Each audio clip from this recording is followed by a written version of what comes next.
제가 표준이라는 걸 공부하는 가장 중요한 이유가 규범을 살려보자 하는 생각이 가장 커요. 그래서 그 표준은 그 이해관계자들 간의 임의적인 규범의 형성이거든요. 그래서 표준을 잘 지키면 규범에 대한 어떤 그 형성과 준수에 관한 어떤 경험이 쌓이지 않을까? 그렇다면 그것이 사회 전반적으로 확산된다면 우리나라 사회 체제가 좀 좋아지지 않을까 하는 측면에서 제가 표준을 연구하고 있고, 그래서 그 표준 거버넌스라든지 그런 부분을 항상 고민하고 있는 이유 중에 하나가 있습니다.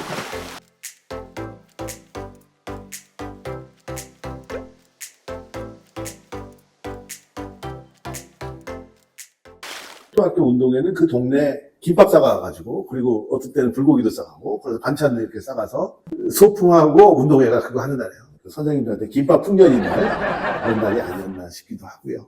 그래서 우리가 그 지금 여러 가지 세대들이 그런 어떤, 운동회나 그런 것들이 요즘은 어떻게 이루어지고 있는지 제가 잘 모르겠지만, 옛날에는 그런 그 즐거운 추억도 있었다. 근데 그때도 마찬가지로 지금 결성가정이나 조금 어려웠던 집안 사정이 어려웠던 학생들이 있어서 김밥 못 사올 학생들도 있었고 그런 상황들이 있었어요. 그래서 그런 학생들은 같이 먹을 경우도 있었고, 보지 못하면 그냥 혼자 어디 가서 굶고 있었을 테고, 내가 다 못 봤으니까. 그래서 그 당시엔 뭐 그런 걸 너무 의식하지 않았던 것 같아요. 근데 초등학교, 중학교 때는 항상 그 학기 초가 되면 가정생활 조사라고 그래가지고 집안에 텔레비에 있는 사람 손들라고 그러고 냉장고에 있는 사람 손들라고 그러고 하는 그런 일들이 항상 있었어요. 그래서 그런 게 없는 집에서는 조금, 없는 학생들은 조금 자존심도 상해하고 그런 경우가 있었어요. 왜냐하면 저 같은 경우에 초등학교 5학년 때 전학을 갔는데, 전학 가가지고 그 당시에 바로 텔레비가 그때 없었던 것 같아요. 근데 다른 집이 다 텔레비가 있는데 나만 없어가지고 내가 손을 안 들었었는데 그때 자존심이 굉장히 상했던 그런 기억이 있어요. 뭐 그리고 나서 바로 텔레비를 들여놓긴 했었는데, 그래서 그런 기억이 있고, 여러분들은 그런 어떤 옛날에 그런 일도 있었다 하는 걸 아실 필요성이 있고. 그런 조사를 학교에서 왜 하는 거예요? 모르죠. 뭐 그 당시에는 우리 그냥 당연히 하는 거니까 한다고 해서 손들라고 그러면 손드는 거고 그랬으니까. 그 당시에는 지금처럼 좀 경제가 발전한 상황이 아니었기 때문에 그런 어떤 가전제품이나 그런 있는 집이 많지가 않았기 때문에 그런 거를 좀 가정생활의 수준을 알아보기 위해서 하지 않았나 싶고요. 또 한 가지 재밌는 얘기 한번 해드릴게요. 구독, 좋아요는 뭐? 사랑이라네요. 그리고 아까 요즘은 거의 대부분의 학생들이 급식을 먹을 거예요, 급식. 다 급식 먹었나? 도시락 싸간 적 없나? 내가 이제 초등학교 4학년 말에 내가 서울로 전학한 학교가 좀 상류층이 사는 학교로 이제 맹로 삼천 지교라고 그래가지고 생각할 수 있는 그런 식으로 학교를 갔는데, 걔들이 그래서 물어보는 거야. 나 맛있는데 하고 먹었던 기억? 그래가지고 이게 도시락이 항상 스트레스인 거야. 스트레스가 아니고 반찬이 스트레스예요. 근데 지금 생각해보면 뭐 소세지 싸우고 나도 남몰작해서 싸갔는데 그때 처음에 그런 일들이 그게 나한테 지금도 기억에 남는 충격. 지금도 기억에 남아요. 그래서 월화수목금 해가지고 도시락 반찬을 똑같은 거 싸가자. 그렇게 해서 반찬에서부터 해방됐던 그런 기억이 있습니다. 그래서 우리 어렸을 때 살았던 모습, 그런 것들 지금 세대들하고 많이 틀리지 않나 하는 생각은 해요. 초등학교 운동회는 그 동네 김밥 싸가가지고, 그리고 어떤 때는 불고기도 싸가고, 그래서 반찬을 이렇게 싸가서 소풍하고 운동회가 그거 하는 날이에요. 선생님들한테 김밥 풍년인 날. 근데 중요한 건 그때나 지금이나 경쟁은 심했었고요. 지금 여러분들이 고등학교에서 경쟁해서 서울대 간다, 연고대 간다 하는 그런 경쟁들을 많이 하잖아요. 그래서 대치동이니 그쪽 학원가도 있고, 그런 것들이 1970년대, 80년대 동일하게 있었어요. 제가 저때 대성학원, 종로학원, 그 재수학원이었고, 고등학교를 입학하면 제일 먼저 가는 데가 서울에 있는 학생들은 대부분 종로 2가에 가서 단과반이라는 걸 거의 대부분이 다녔어요. 그래서 고등학교 거를 먼저 배우는 그런 단과반 수업들이 있어서 계속 가서 배웠고, 좀 공부 잘하는 학생들은 과외들 다 했어요. 수학. 그거 다 지금만 하는 거 아니고 옛날에 다 했던 거고, 어느 정도는 그 당시에도 뭐 그 과외들 그래가지고 어떤 좋은 대학교 가고자 하는 그런 과외들이 그 당시에도 다 있었습니다. 70년대에도 그런 과외들 했고 그러니까 지금만 유별나는 일이 아니다. 입시 지옥에 살고 막 그래서 힘들어서 정신적으로 삐뚤어지고 그런 것들은 조금 옛날하고는 좀 차이점이 있는 것 같아요. 거의 그 당시에 부모님들의 세대는 저희들보다 교육을 덜 받으셨었어요. 그렇지 않을까요? 그래서 몇몇 집을 제외하고는 저희 부모님도 그렇게 교육을 많이 받으셨던 분도 아니고, 그렇기 때문에 제가 대학교 가면 우리는 제일 학력이 높은 사람이 되는 거예요.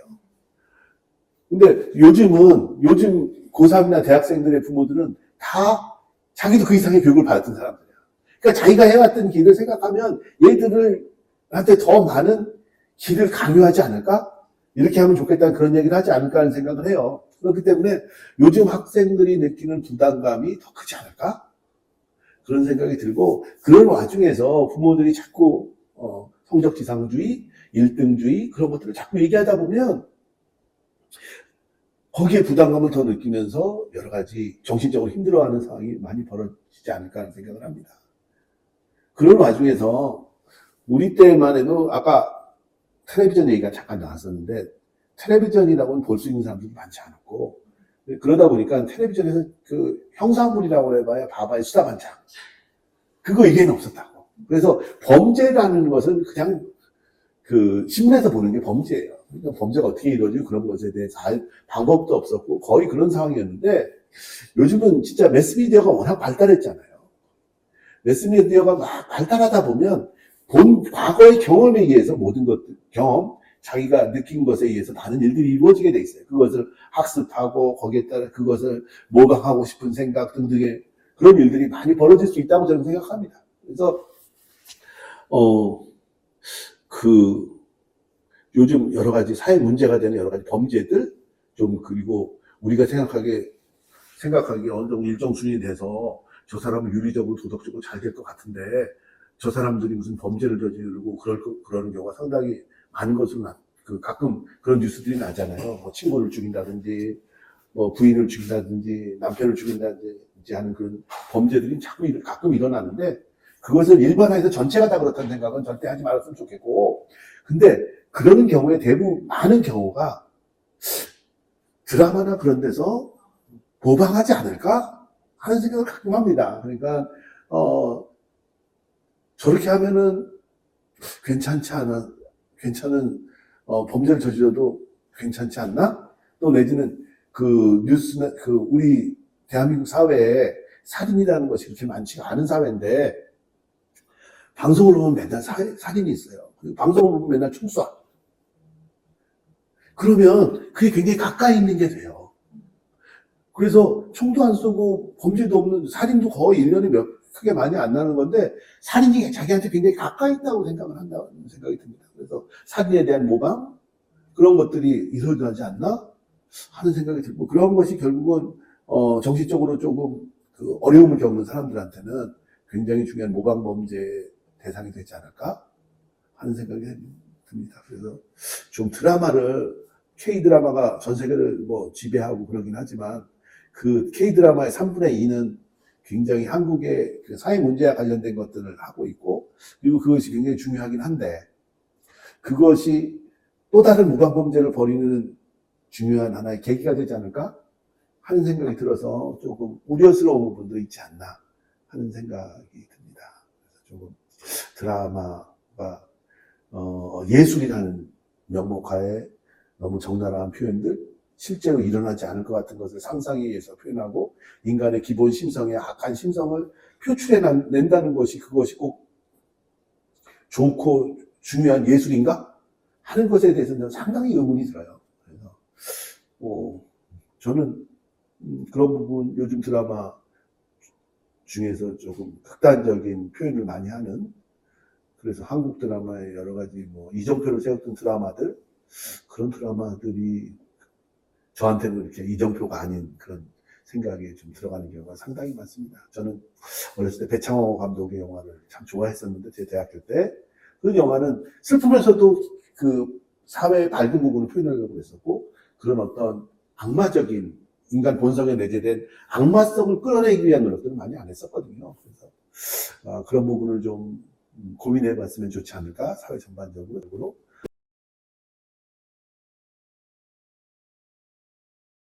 나중심의 세상, 나라는 존재는 다른 사람으로부터 존재가 있는 것에 대해 있는 건데 그 의미가 없는 사회가 됩니다. 우리는 그게 지금 무너졌어요. 그게 무너진 가장 중요한 이유는 부모의 가정교육도 있고 무너진 학교 공교육도 있고 다양한 원인과 이유가 있겠죠. 제 생각엔 그래요. 그런 어떤 다른 사람을 인정하고 존중하지 않으면 이 사회는 생존하고 지속하는 건 굉장히 어렵습니다. 같이 사는 사람에 대한 존중이 있어야 되는데 나의 자존이 중요하면 다른 사람의 자존도 중요하고 그런 어떤 의식의 전환이 있어야 될 필요성이 있는데 대부분 그렇지 못한 현실에 있다. 불교육에서 그런 어떤 그 공동체 문화의 규범을 안 지켰을 때 벌을 해야 되는데 제가 제일 중요한 건 벌을 지금은 못 주고 있다는 거예요. 과거에는 그걸 체벌이라는, 근데 어쨌든 어떤 형식으로든 벌을 주긴 줘야 돼요. 근데 지금은 어떤 공교육 현장에서도 벌을 못 줍니다. 부모들이 난리를 피고 거기에 벌에 대해서 반대를 하기 때문에 못 주는데 우리가 선진국이라고 하는 나라들, 유럽이나 미국이나 캐나다 이런 나라들은 벌을 줄 수가 있어요. 공동체에서. 그래서 제가 가장 인상 깊었던 게 제 삼촌이 그 캐나다에 살고 계신데 삼촌이 아이를 교육시킬 때 벌써 20, 30년 전 얘기인데 학교 가서 유치원 가서 잘 못하면 벌을 어떻게 받느냐고 내가 물어봤어요. 독박에 격리한다는 거예요. 그 공동체 문화에 적응 못한 사람들 내지는 규율을 어긴 사람들은 그런 벌을 받는다는 거예요. 근데 우리 만약에 그렇게 되면 어떻게 돼요? 지금 난리 날 겁니다. 그러니까 지금 대한민국에서 가장 중요한 부분은 규율, 규범에 대한 의식이 없어요.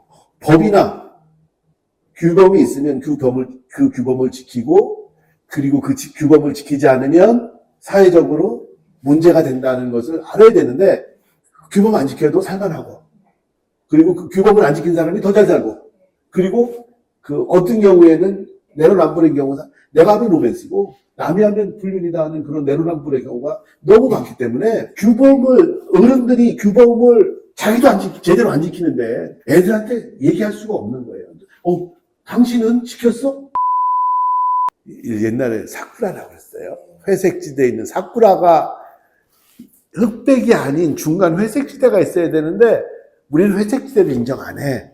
그래서 많은 부분에 많은 사람들이 회색지대에 있던 사람들은 인간도 아니야. 이쪽으로 붙든지 이쪽으로 붙어야 되는데 내가 사쿠라거든? 회색지대에 있는 사람이에요. 그래서 회색지대에 있는 사람들을 뭐라고 그러냐 하면 기회주의자 내지는 이쪽도 옳고 저쪽도 옳고 그런 걸 굉장히 비판한단 말이에요. 그래서 지금도 그 문재인 정부나 윤석열 정부나 그 전의 정부들이 이렇게 발전한 과정 속에서 보면 여당, 야당, 좌우를 가르면서 계속 극단화되는 거예요. 근데 우리나라 잘 지키는 거 있어요. 교통신호 잘 지킨다는 그런 거는 잘 지키는 것 같아. 근데 본질이 되는 규범, 공동체와 같이 살아가는 규범들에 대해서는 조금 문제가 있지 않나 하는 부분. 그러니까 정치 지도자서부터 아주 일반 서민에 이르기까지 우리가 공동으로 전통적으로 지켜야 되는 규범이 지금은 무너져 있는 게 가장 큰 문제입니다. 그래서 그 규범이 무너져 있기 때문에 그 누가 얘기해도 아무도 안 들어요. 많은 분들한테 물어보면 존경하는 어른이 대한민국에 없어요.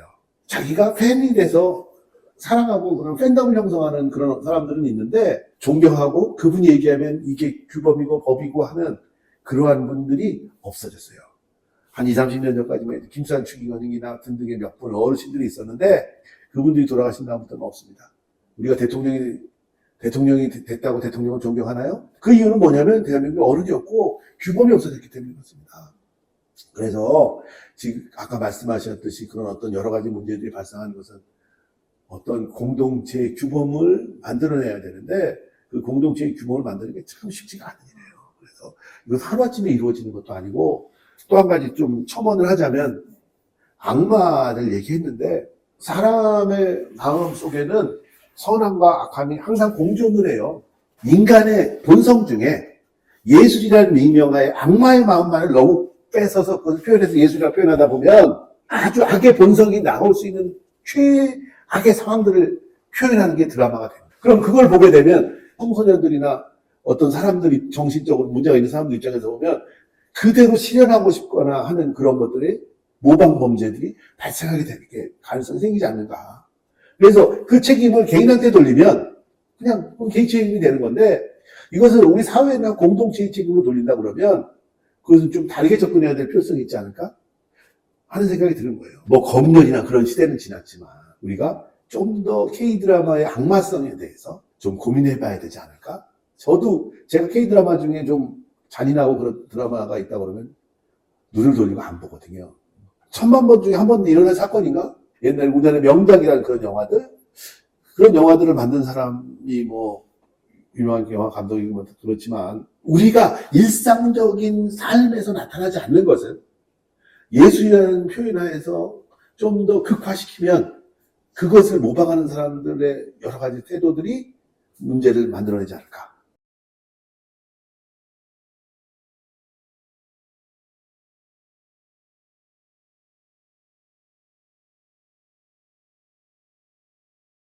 그럴 수도 있죠. 그러니까 그런 어떤 일본말로 하면 이지메 네. 그런 것들도 굉장히 그 사람들한테 정신적으로 큰 충격을 주고 문제를 일으키니까 그런 부분들도 그게 다 공동체 의식의 문제예요. 그러니까 공동체 의식이라는 게 꼭 뭐 별다른 게 아니고 내가 나 혼자 살아가는 그러니까 사회라는 건 같이 살아가는 건데 나 혼자 잘 살면 잘 된다 하는 그런 생각들. 자본주의 사회는 극단적인 개인의 탐욕에 기초하는데 그 탐욕에 기초하면서도 다른 사람과 공존한다는 것이 두 번째 원칙인데 이 두 번째는 모르고 탐욕만 아는 게 우리나라 자본주의의 큰 모순이고 그 어려움이거든요. 두 번째는 역사적으로 편가르기를 너무 잘해. 우리가 역사로 편가르기만 배웠어. 흑백 논리라는 게. 그러니까 그런 얘기를 하면 사색당파 있을 때 거기에서 편가르기를 하는 거예요. 그래서 이 편, 내 편. 이 편, 내 편 편을 가르다 보면 100%가 내 편이어야 돼. 보통 일반적으로 해서 박 선생님하고 나하고 100%가 같을 수는 없잖아. 그럼 95%만 같아도 내 편이 되잖아. 근데 편을 가르다 보면 5%만 틀려도 내 편이 아니야. 그래서 그런 뭐 사색당파가 이루어지는 그런 어떤 파벌 싸움, 당파 싸움이 엄청나게 많은 사람들을 죽였어요. 그러더니 우리 조선조가 이렇게 넘어와서 이제 일본한테 나라가 뺏겼습니다. 그러면 그때부터는 어떤 세상이에요? 친일 아니면 독립군 둘 중에 하나잖아요. 그럼 친일운동을 하거나 독립운동을 한다는 건 뭐예요? 딱 내 편을 가려야 되죠. 그래서 독립운동할 때는 내 편을 가려야 돼. 내 편이 아니면 그 정부가 일본 쪽에 넘어갈 수 있기 때문에 내 편을 확실히 갈라야 되는 거예요. 그 내 편을 그때도 갈리기 시작했는 게 당파 싸움에서 이제 친일 때도 그게 넘어왔어. 해방이 됐어. 독립이 돼서 봤더니 북한하고 남한이 갈렸네? 그럼 그때는 뭐냐, 북한은 공산주의 국가야. 그러면 남북 분단이라는 것도 이 편, 내 편을 가려는 거예요, 그때부터. 근데 공산주의 내지는 운동권, 군인 정권과 운동 정권이 붙었다. 그러니까 민주화 세력이 붙었다 하면 그때도 이 편, 내 편을 가르지 않으면 안 돼요. 그 흑소수의 군인도 편갈리게 하는 집단이고 운동권도 편갈리게 하는 집단이야. 그래서 그게 계속 이어져 내려온 거예요. 그래서 그런 역사적인 특성을 갖기 때문에 우리는 참 나쁜 편인데 벚꽃이 없어. 옛날에 사쿠라라고 했어요. 회색지대에 있는 사쿠라가 흑백이 아닌 중간 회색지대가 있어야 되는데 우리는 회색지대를 인정 안 해. 그래서 많은 부분에 많은 사람들이 회색지대에 있던 사람들은 인간도 아니야. 이쪽으로 붙어서 이쪽으로 붙어야 되는데 내가 사쿠라거든? 회색지대에 있는 사람이에요. 그래서 회색지대에 있는 사람들을 뭐라고 그러냐 하면 기회주의자 내지는 이쪽도 없고 저쪽도 없고 그런 걸 굉장히 비판한단 말이에요. 그래서 지금도 그 문재인 정부나 윤석열 정부나 비전의 정부들이 이렇게 발전한 과정 속에서 보면 여당, 야당, 좌우를 가르면서 계속 극단화되는 거예요. 중간에서 이것을 중재 조정하는 사람들은 나쁜 놈들이야. 그래서 우리가 대한민국이 지금 아까 규범의 문제에서 제일 연결돼서 한 가지 너무 흑백 논리가 너무 심한 거. 너 빨간색이야, 하얀색이야, 까만색이야. 그걸 적어놔고 얘기를 많이 한다. 그러면 나 같은 사람은 항상 내가 얘기했죠. 난 중간에 있는 사람이다. 이쪽도 아니고 저쪽도 아니고 그래서 사람들한테 욕도 먹고 그런다고. 흑백 논리와 이런 것들에서 흑백 논리이면서 규범이 없어졌어. 이 두 가지 상황이 결국은 국민들 간의 신뢰가 무너지는 굉장히 중요한 원인이 됐습니다. 그래서 그러다 보니까 많은 어려움들이 있지 않는가. 그래서 제가 표준이라는 걸 공부하는 가장 중요한 이유가 규범을 살려보자 하는 생각이 가장 커요. 그래서 그 표준은 그 이해관계자들 간의 임의적인 규범의 형성이거든요. 그래서 표준을 잘 지키면 규범에 대한 어떤 그 형성과 준수에 관한 어떤 경험이 쌓이지 않을까? 그렇다면 그것이 사회 전반적으로 확산된다면 우리나라 사회 체제가 좀 좋아지지 않을까 하는 측면에서 제가 표준을 연구하고 있고, 그 표준 거버넌스라든지 그런 부분을 항상 고민하고 있는 이유 중에 하나가 있습니다. 여러분들이 사실 때 그냥 나만 생각하지 말고 좀 앞에 있는 상대방을 좀 배려해주고 하는 삶을 살면 조금 더 낫지 않을까 하는 생각이 듭니다. 저도 실천을 잘 못하는데 가능하면 그러려고 노력을 하는데, 그게 나는 그렇게 한다고 생각하는데 상대방은 그렇게 생각 안 해요. 같이 사는 사람들에 대한 배려, 그런 것들은 좀 필요하지 않을까 하는 생각이 듭니다. 이상. 구독, 좋아요는 뭐? 사랑이라네요.